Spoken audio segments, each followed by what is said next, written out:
It's finally here. It's camp time, and that means Coach Rob's first look at this year's Tar Heels, which means we're going to find out who's going to take the reins and be this year's alpha dog. This is Tyler Hansbrough, and you're listening to Locked on Tar Heels. You are Locked on Tar Heels, your daily podcast on the UNC Tar Heels. Part of the Locked on Podcast Network, your team every day. Hey there, what's up? It's Thursday, June 19th, 2025. Welcome into the Locked on Tar Heels podcast, the only daily North Carolina show out there. I'm your host, Isaac Shader, joining me at the place to get your Tar Heels content every single day. It's all part of the Locked on Podcast Network. Thanks so much for making us your first listen or watch to get your Thursday going the right way. This episode is brought to you by Monarch Money. Take control of your finances with Monarch Money. Use code LOCKEDONCollege at monarchmoney.com for 50% off your first year. Special shout out to all the everydayers here with us, all the members of the Locked on Tar Heels Discord, and our great insiders as well. Glad you're all here joining me today on the show. It's Thursday, and that means it's our guy, Coach Bill Robinson, the head coach of the Milligan University Buffaloes and a 2-decade veteran of Carolina basketball camp, Carolina Basketball School, which is, Coach, what we're talking about today, because camp is finally here, one of your absolute favorite times of every summer. Let's go ahead and plug the book, Carolina Basketball School, History, Stories, and Drills. This great book that Coach has been working on for a long time that's come out within the past year. And it's really neat because this is Coach's first camp since the book has come out. So it's going to be really cool to have that there. And Coach, I'm just excited for that for you. I know that that's going to be really meaningful to you. And so that's one of the biggest stories I'm excited to hear about. But where we're headed today, you guys, is basically a camp primer. We're going to look at some camp predictions from Coach. We're going to ask Coach, hey, put on your scouting hat. What are you watching for? What are you trying to take away? Want to give everyone a primer. What actually happens at camp, the behind the scenes stuff, all of that. Basically, this is going to help us set a baseline so that when we talk to Coach during camp, when we talk to Coach post camp, we'll be able to come back to these things and see what's different, what surprised them, all of that. And Coach, we'll say more details about this, but one of the cool things about your book is this Saturday, you're going to have an in-person thing going on. What is that? Tell us what's happening.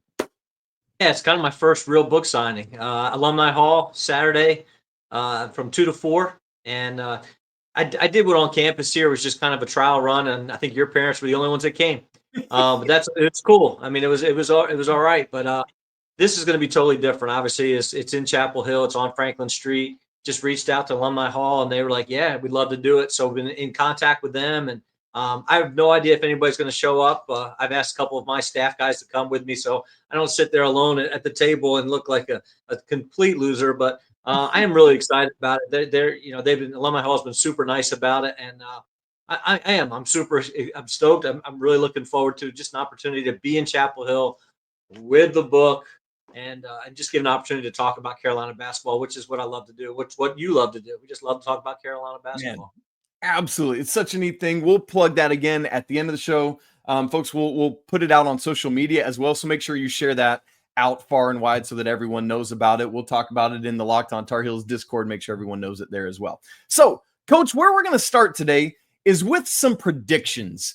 And I love this because one of my biggest memories of last year at camp is where you first identified, I don't know that this team has a leader, especially coming off of the prior year, where there was this Cormac and Harrison kind of combo where it was like clear and obvious. And so that has just stuck in my brain all year long, leading back to this point, to where we say, does Carolina have that again now? So that's the first prediction, Coach, I want to ask you to make. If Carolina is able to fill that void that they had last year, who is your prediction for being that alpha dog that leads this team?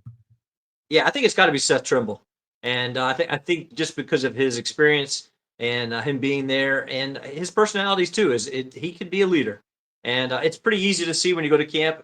The coaches can't be there at night to run the pickup, so who's organizing it? Who's getting the teams together? Who's starting? Who's stopping? Who's the one who's really in charge of that thing? So that's what I'm looking for. Who's the guy? I've told this story before with you. I mean, with Hansbrough one night, he got. A couple guys got arguing about a call, and Hansbrough just took the ball and walked off. and everybody knew he was in charge. Everybody knew he was the guy. And when it came time to stop, and literally there were other basketballs there, but when Tyler walks away and goes to the locker room, everybody just shut things down. So I think it's got to be Seth. I think he's got to be the one that really is vocal about, how things are run. This is how we do things. He's the veteran with this group, and he's going to play. I think James Brown could be, maybe secondary in the background, kind of helping. But to be a leader, you got to be on the floor. I'm just not sure James is going to get enough minutes to be that true leader. And I think a couple folks might hear you say James Brown and be like, James Brown, like you just said, he doesn't play. But let's remember, guys, he spoke up and was a voice with that team last year at times when it needed it, Coach. And like you experienced this with your own teams. Can you just say a little bit more about that, about how there are times on teams when even though a guy might not play as much, he can still be such a key cog because of his locker room presence?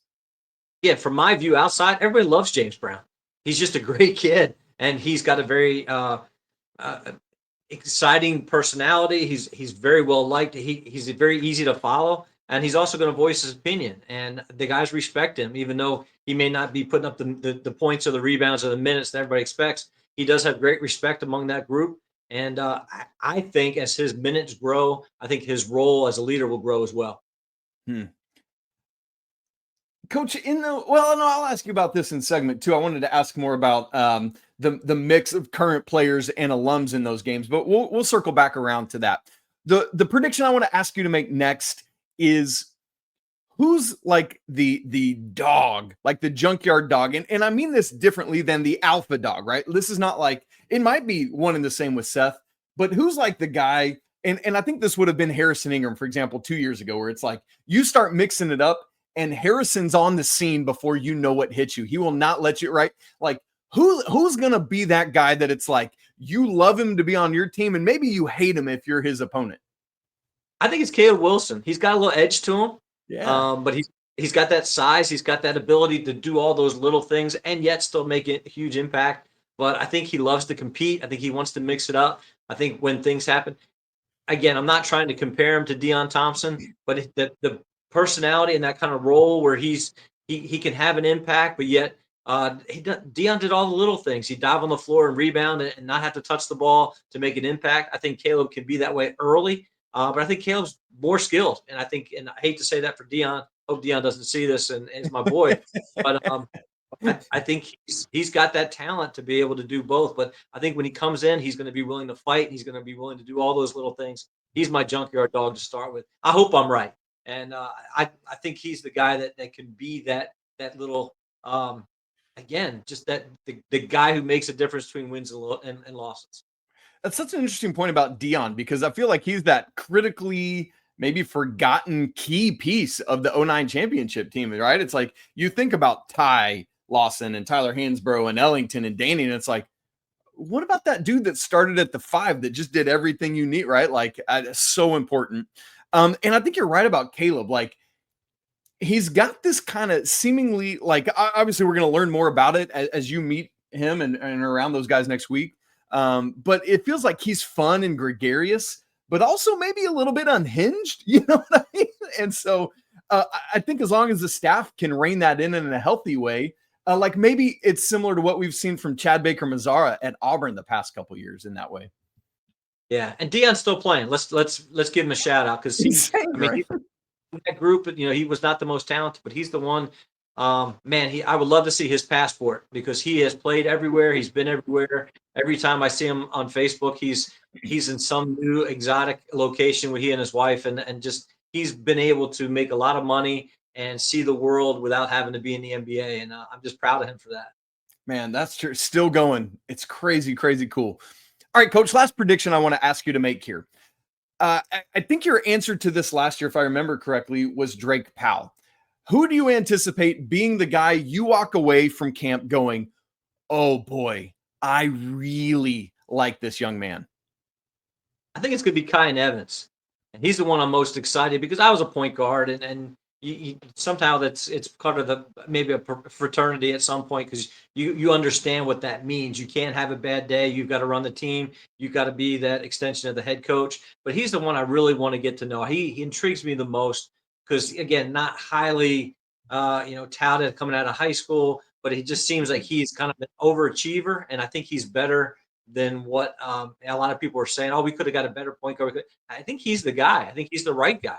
I think he's Hubert's guy. I think he's going to be the one that can run the show. I think he's got a huge IQ. I love being around high IQ basketball players. That's why it's fun to talk, with those type of guys. The Kendall Marshalls and the Marcus Pages. Those guys are just fun to talk about because they will let you know exactly how they feel about the game. They believe it's played a certain way, and I feel like it makes me a better coach when you're around guys like that. So Kyan Evans, he's my guy. I want to get to know him a little bit, see what makes him tick.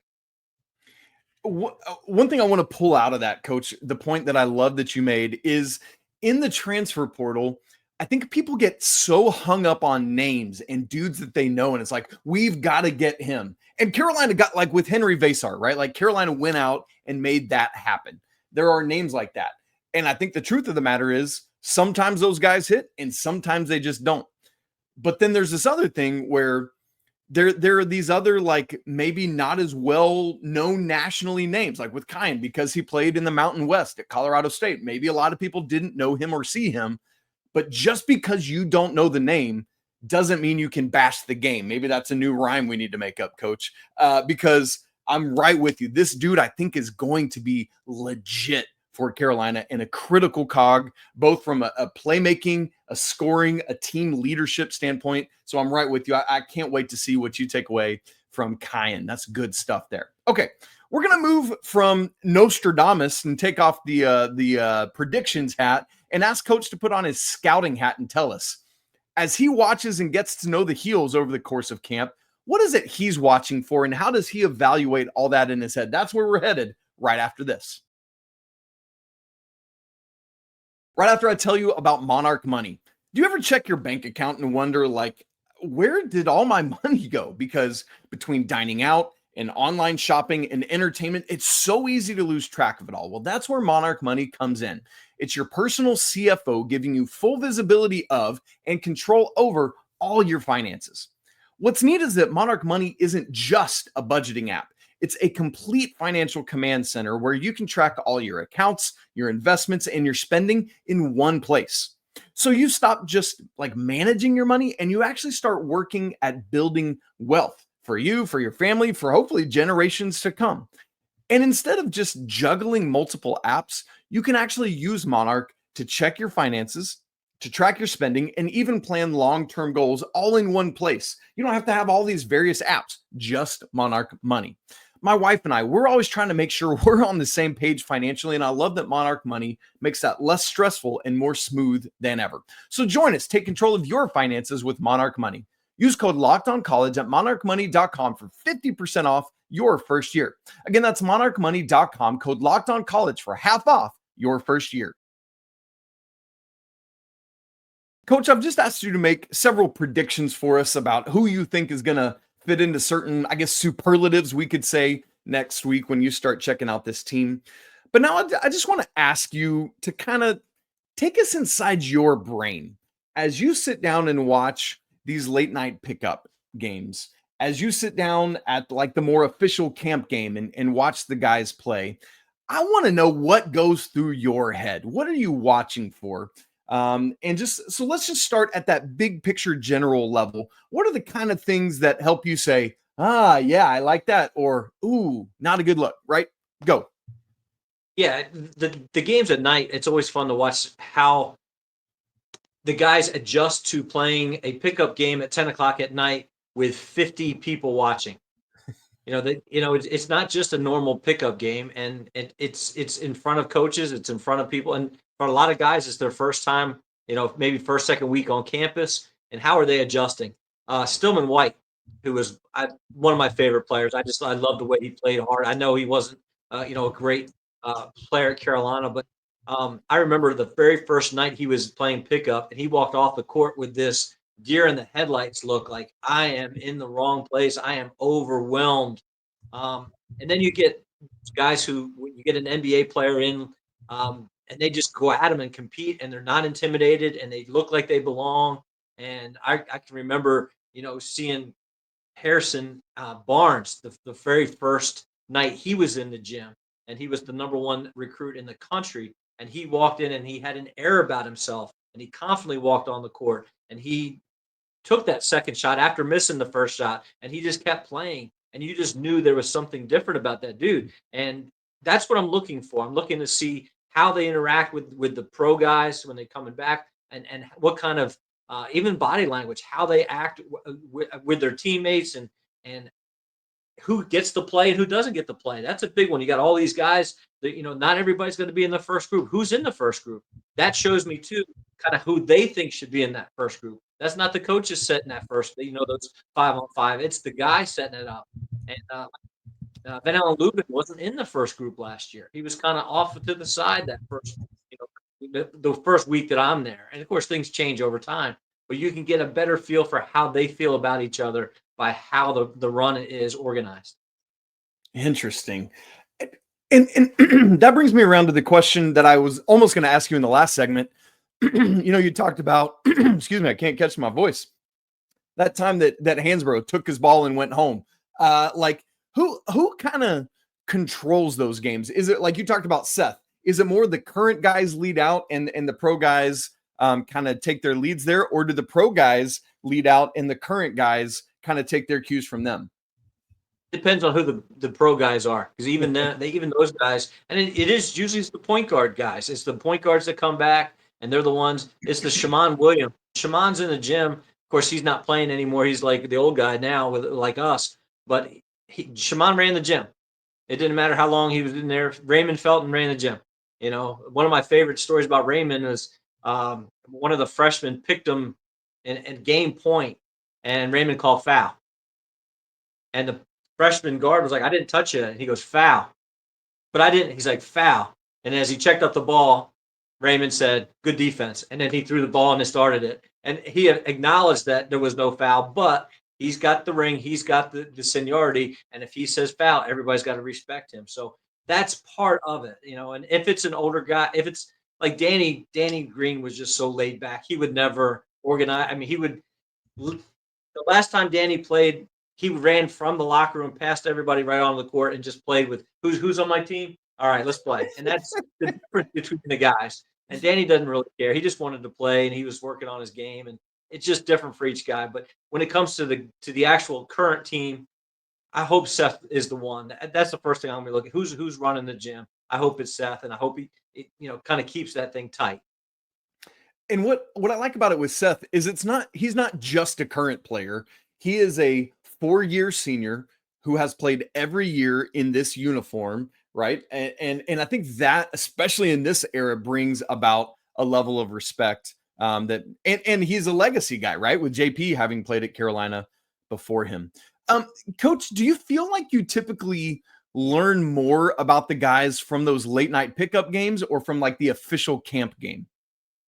They're so different because I think the guys realize those alumni games, there's a couple hundred people there, and it feels more like an organized, and the coaches get feedback from that, and they have to win.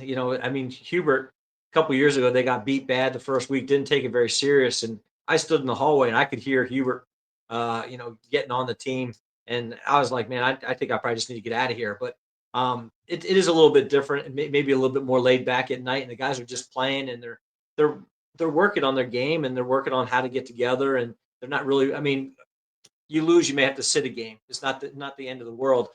So I think I learned more there because you see them. The lineups change. There's more. It's different. They're playing against each other. You can see maybe you got two guys that you think are fighting for a position, say like a Jaden Young and a Jonathan Powell. Now they're playing against each other instead of playing with each other. So I feel like that helps me get a better feel for where those guys really fit in to the mix. I don't want you to out anybody, but what's maybe something, a lot of times it's like, what are the positive things we're learning? We talked earlier about who's the dog, all those kind of things. What's maybe something you've seen or something that you might see that would give you hesitancy either about an individual or about the team as a whole?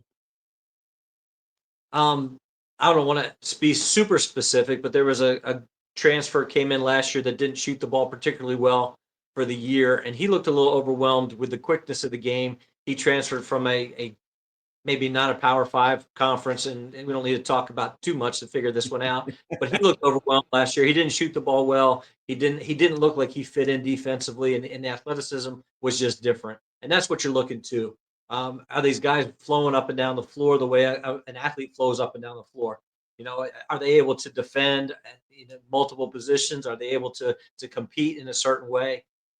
Those are the type of things that you really look at. I mean, it's a simple thing, but every possession now is a ball screen. How are these guys communicating on ball screens? How are they defending ball screens? I'm curious to see how the high school guys do that. It's different. They're going to defend it different ways. It's not going to be the same. Even in pickup, they'll change defenses and how they defend pick and rolls based on who's in the game. Yeah. And if it's a pro guy, they're going to maybe ice things or down screens more, and they're going to. And if they don't do it right, those guys will get on them even in pickup and say, "Hey, man, this is not how we do it. You got to do it this way," and see how those guys react to coaching from somebody who's not their coach. So there's a lot of those little things you can, because you hear everything, you see everything. It's not, I wonder what they're saying in this conversation. You can hear every conversation.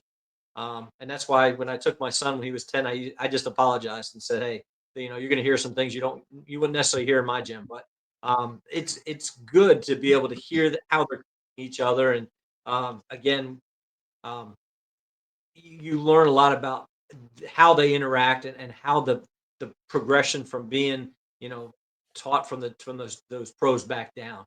The Rasheed Wallace come in and say, "Hey, you guys are too quiet. Speak what you see." And I still use that all the time. Speak what you see. I learned that from Rasheed at open gym pickup, just because he couldn't get the guys to talk and they didn't know what to say because they're young and they're quiet. And this is the first time they played pickup was Rasheed Wallace, and he's like, just speak what you see. Two things from that for me, coach, is number one, that was one of the big issues for last year's team that Coach Davis identified so often was lack of communication on court, particularly on the defensive end. And secondly, that sheet example is such a good, like, what I love that these pickup moments do is set culture in a Carolina way, and also give the pros and the vets opportunity to pour into the younger guys. Yes, chastising them, but also coming alongside them and saying, "Hey, I see what you did there. This is it next time." Or I like that step, but here's why you need to take two different steps to get to what you actually, right? Like, such important organic moments, maybe I would say it, that aren't part of a strictly strategized practice game plan in November or whatever it is. And man, that's so good for setting the stage right now. Well, here's how we're going to wrap today, folks, is we've talked a lot about camp, about Carolina basketball school today, but I want to ask Coach to just lay out what happens through the course of camp. What all is he seeing and doing? What are the events and things that happens? That's where we're going to head when we come back.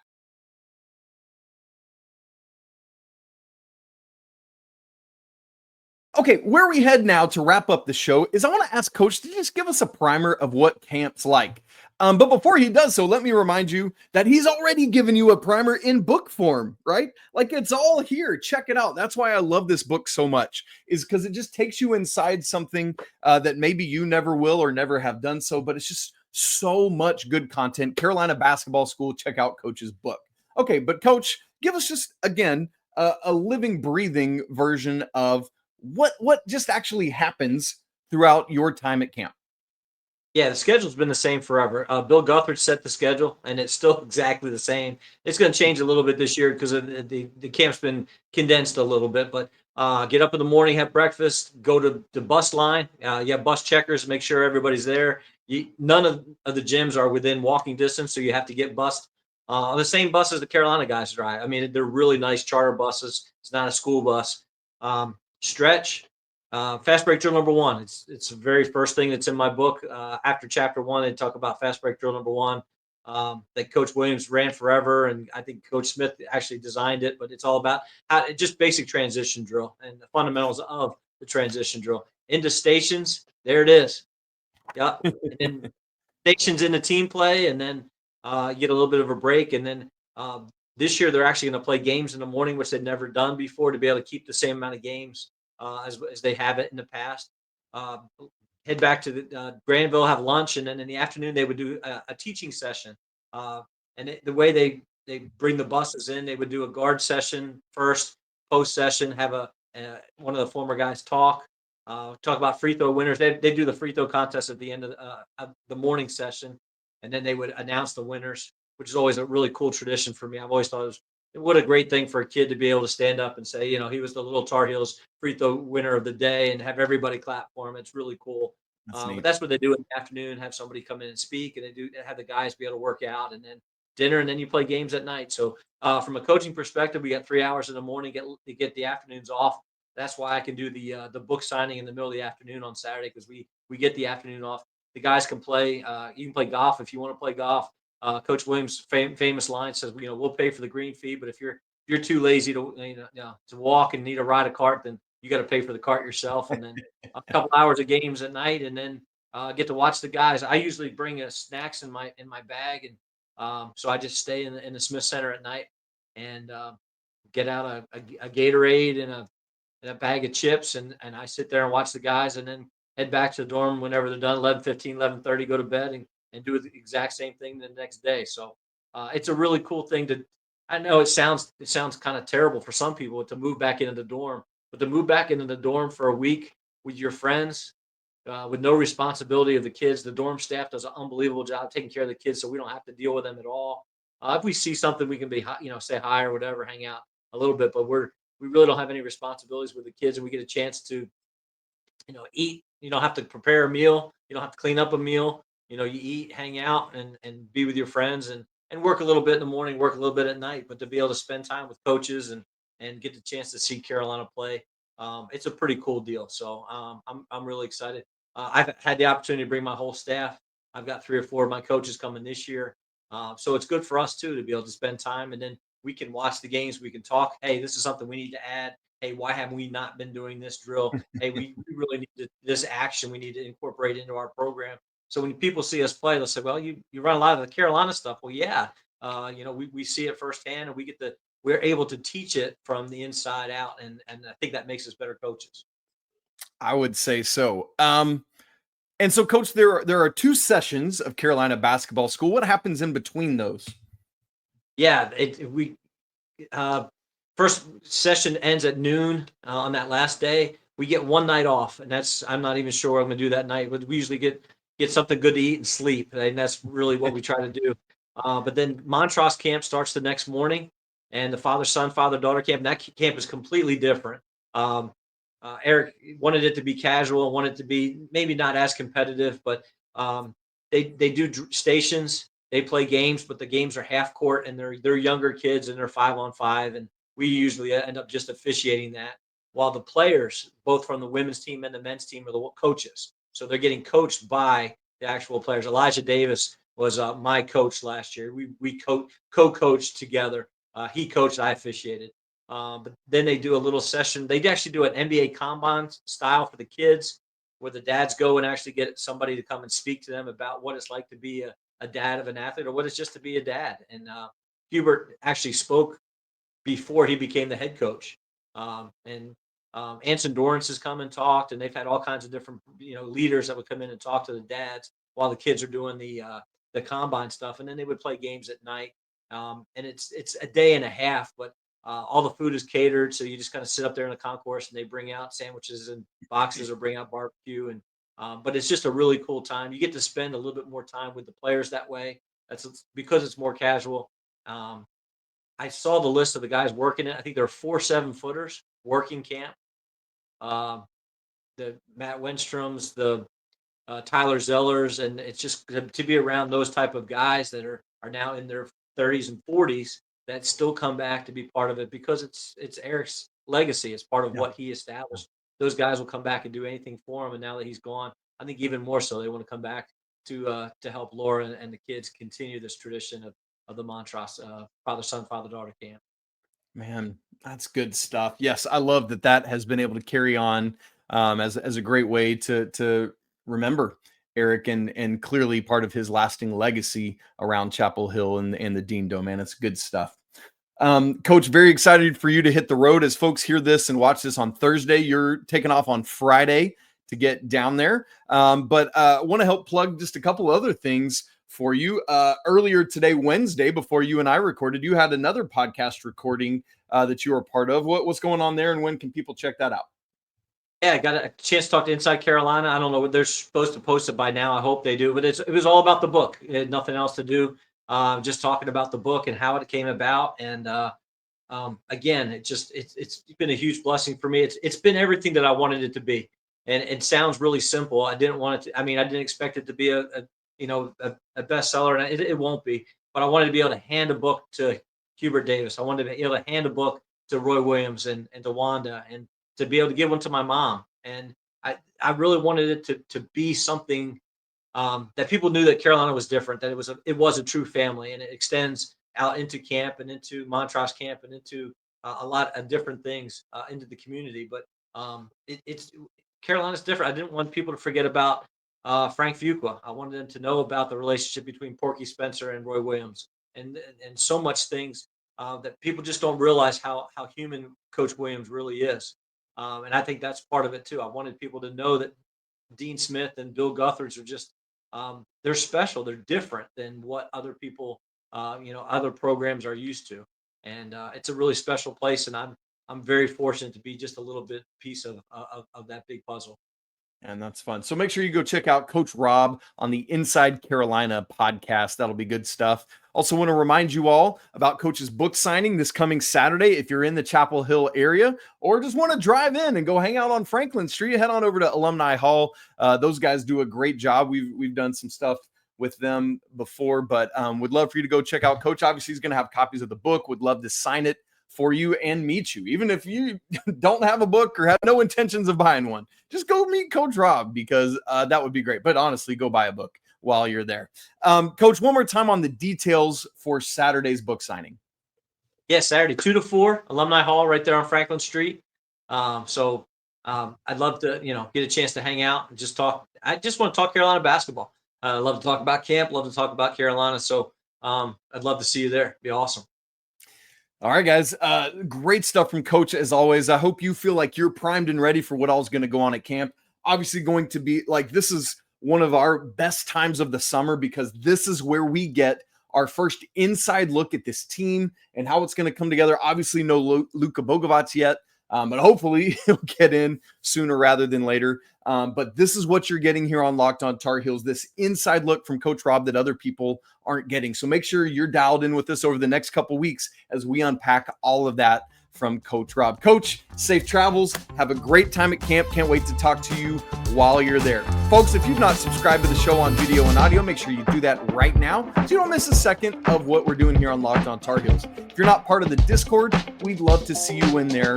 That link is in the show notes. Absolutely free to join. And if you want to go next level with Locked On Tar Heels, you can become one of our insiders. That link is also in the show notes. We'd love to have you as part of that group, and that helps support the show as well. Y'all, it's always a great day to be a Tar Heel. We'll talk again tomorrow to wrap the week, but until then, peace.